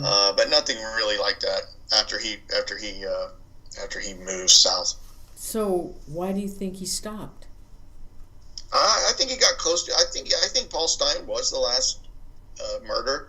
I think he almost got caught, and I think more important than the attacks themselves or the people that died was the Zodiac moniker. I think it was a masterwork. Wanted to see if he could do it, get away with it. Created a character, literally a character. I think it had hallmarks of the, like I mentioned, the Gilbert and Sullivan light opera, The Mikado, heavily influenced the Zodiac. I think he really did like it. The Hood from Lake Berryessa could have been playing the part of the Lord High Executioner. That was a character from The Mikado. I think it was a masterwork. I think that he planned it from the beginning. Wow. Very intelligently. I think that explains early on why Arthur Lee Allen was questioned just 2 weeks after Lake Berryessa, which is stunning. Arthur Lee Allen was not wanted for anything at the time. I mean, he was kind of a creepy guy, but I mean, we're talking about a big area, Vallejo, and Arthur Lee Allen's already getting questioned 2 weeks after Lake Berryessa, which is another thing that Arthur Lee Allen seemed to be waiting for that to be questioned. That's what's interesting about it, because when he's questioned, the officer that questions him says, "Were you at Lake Berryessa on September 27th?" And Arthur Lee Allen says, this is literally what he says. He said, I was going to go to Lake Berryessa that day, but at the last minute, I decided to go down the coast to Salt Point Ranch or something like that. So he's already toying with the police about a murder case. And then he says, I had bloody knives in my trunk. And you know, he's already kind of like, you know, playing with them. Just 2 weeks after the Berryessa attack, he's questioned. In the Zodiac killings, just 2 weeks. Why is Arthur Lee Allen on the radar so fast? Was where the police tipped off, hey, go look at this guy? I'm telling you, that is what hinges on everything. Why? And the officer that questioned Allen couldn't remember why. He could not remember years later why. What brought you to go talk to him? Was he just a creepy guy? Did somebody say, hey, my neighbor's weird? Because Allen was a weird guy, but he wasn't a killer. He was inappropriate with some of the students, but he had never been arrested for molestation at that point. That was later in the early 70s, not in 69, 2 weeks after Berryessa. Why was he questioned just 2 weeks after Lake Berryessa, and he's already taunting them with, I was going to go there that day? What are the odds? Wow. I mean, he either knew it was coming or someone like Cheney tipped off the cops. There's no other way around that. Wow, that's crazy. Well, at least the killing stopped, but it's just too darn bad that he was never caught. All we can do is look for that circumstantial stuff, and I'm telling you, with Don, there's just that's the astronomical odds that he's got paradise. That would have known who Paul Avery was in '53. That's stunning. 3.5, 4 hours away from the Bay Area, 15 years prior. It's just, I know in law enforcement, and I don't have a law enforcement background at all, but I've talked to a couple from the Bay Area, and they said, you know what, Drew? We don't believe in coincidences like that. It's law enforcement. And I'm like, well, these are pretty stunning coincidences. Absolutely. Because I'd like to know why he picked that age group. You know, what is it? What is it that he didn't like about them? Yeah, either, you know, he was just not happy with his own relationship. Maybe never did well with girls, females. Even if he was married, you know, Don got married, you know, later than some of his friends. He was a little bit older at the time. You know, maybe he was like some people speculate the Zodiac was a gifted underachiever, and that would have been Don, because this guy was had all these skills. He could sew, he could make things, he could do civil engineering, mechanical engineering. He could never hold a steady job, never made a whole lot of money. Doesn't even stay working for his friend, who later became a multi-millionaire with his company, and doesn't stay with him. It's just really strange how a guy that smart with those, you know, at least one huge opportunity to stay with his friend, didn't want it, just preoccupied or just a problem with authority, or doesn't like to be told what to do, even with a friend he gets along with. Maybe he wanted to be the boss. You can only speculate, but I don't know what drove him, but he's a really strange guy. Well, with killing, he dominated them. That was one thing he could do. He took over, yes. He scared them, and he dominated them. Dominated them, and he was able to you know, scare a bunch of people. I mean, later the Zodiac threats were just hollow. I'm going to do this. I'm going to do that. I'm going to disguise my killings next. And you know, at that point, everyone it didn't. You know, it's boy who cried wolf, pretty much. Yeah. You know, the fear went away after a while, and nothing else really happened. So I think he quit, and you know what? I think he quit and missed the attention. So what does he do? I mean, he's got all this attention. He's got everyone scared. He's talking about picking off the kiddies. So how does he get back into this? Well, I'm going to do what I planned to from the beginning. I'm going to accuse my friend of being the Zodiac, and my friend's going to have... What are the odds that Don's going to pick his friend to accuse of being the Zodiac Killer? And that friend is so interesting to the police that they never let go of him. They never let go of Arthur Lee Allen because there's just so much good stuff there. I mean, he's just going to pick Arthur Lee Allen, and he's just going to be that lucky that his friend that he picks has that much going for him, that convinces career law enforcement like Dave Petoskey, SFPD, that this guy could really be the killer. And then it convinces Robert Graysmith enough to write a best-selling book. A major movie's made about Arthur Lee Allen being the killer in the Fincher film. Arthur Lee Allen has so much going. So is Don Cheney the luckiest guy in the world that he's just going to screw people around, and the guy he brings forward? Because it's obvious Arthur Lee Allen was not the Zodiac. There's way too many things pointing for the fact that he could not have been the lead guy in so many ways, not just because he was left-handed, didn't look anything like the sketches. He couldn't walk that well. He could have never made that walk down to that shoreline at Lake Berryessa. He had gout on his feet. Lots of things point against Arthur Lee Allen but at the same time, he's got so many things over here going for him. There's only one way to explain that, and that's Don Cheney. Yeah. Wow. That's crazy. Is there anything else that you want to tell us about the Zodiac that you have in your book that you want to reveal? No, I mean, it's all pretty much there. Or on my YouTube channel. I know a lot of people don't like to read, so I'm not a big reader myself. So a lot of it is on my YouTube channel. I have a podcast on there called the Zodcast, and a lot of the findings are in there. Some different things, the ciphers, some stuff I probably forgot about that's pretty compelling. That's either in the book or in those videos on YouTube. Oh, and everybody. Drew, I love having you on the show. Now, for those who are watching, yes, Drew did a fabulous show. He had written a book on the Yuba City 5. It's, oh my God, absolutely fabulous. And I meant to put the link down underneath this video. If you get a chance, please, you've got to watch that show with Drew. It was fascinating.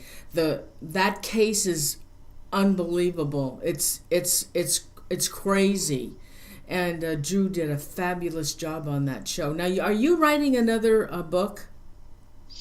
Yes, I mean, actually, my most recent book is about my D.B. Cooper suspect. The guy that jumped out of the plane in 1971 with $200,000 in cash strapped to his body, and we're coming up on the 50th anniversary of that case. So.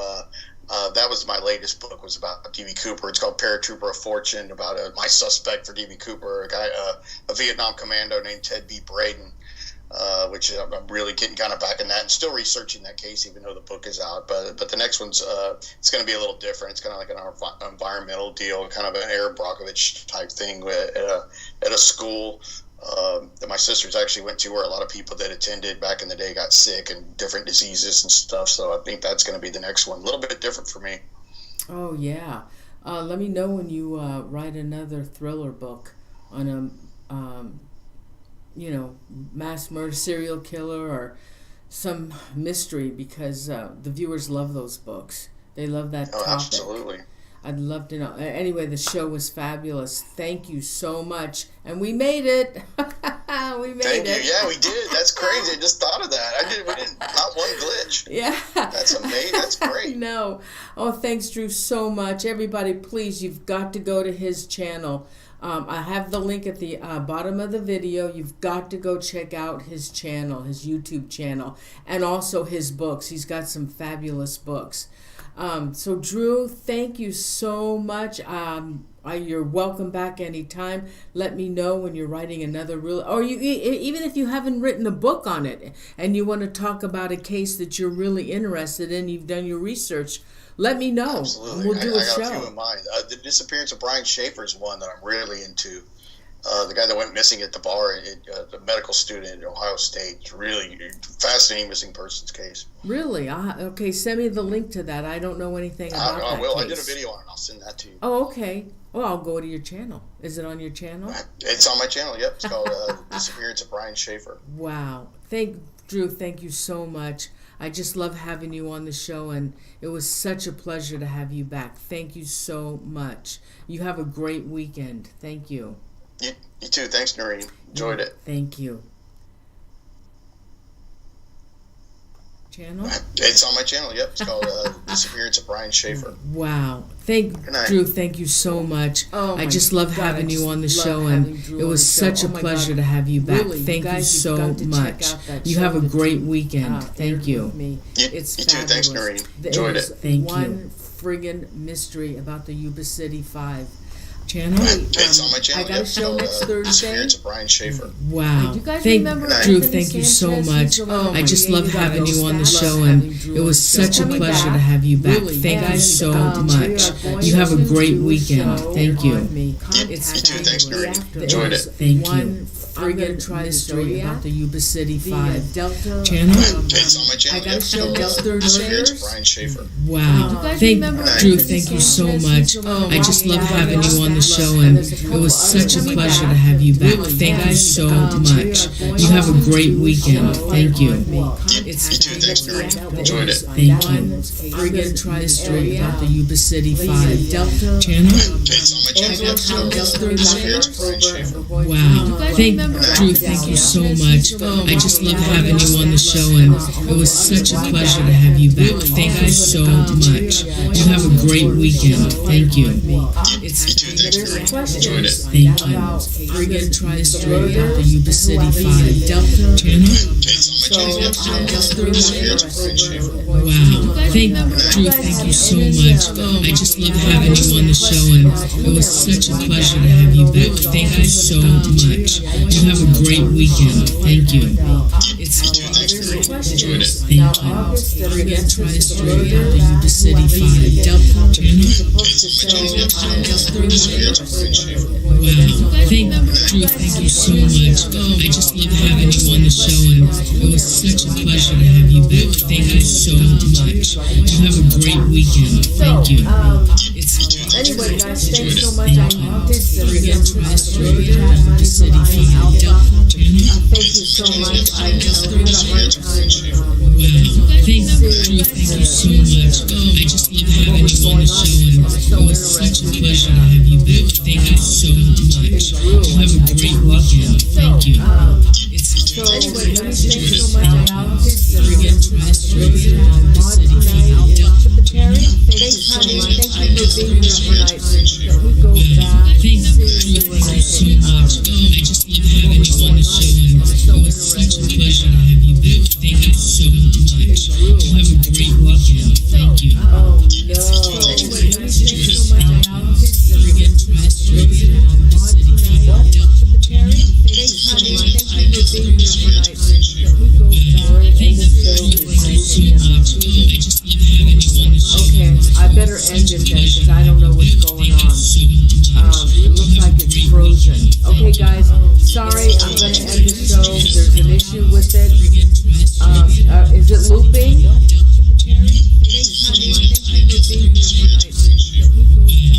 Okay.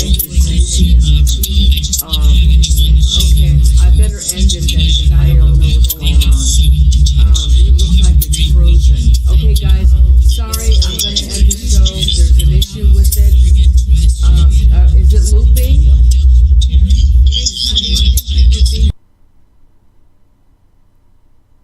Okay. Is it still echoing?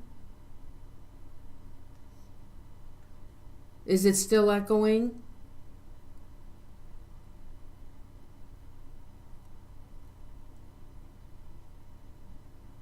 Can you guys hear me?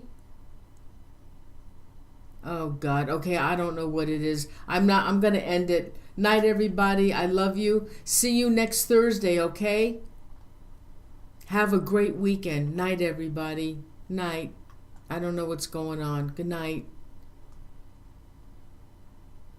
Love you guys. Thank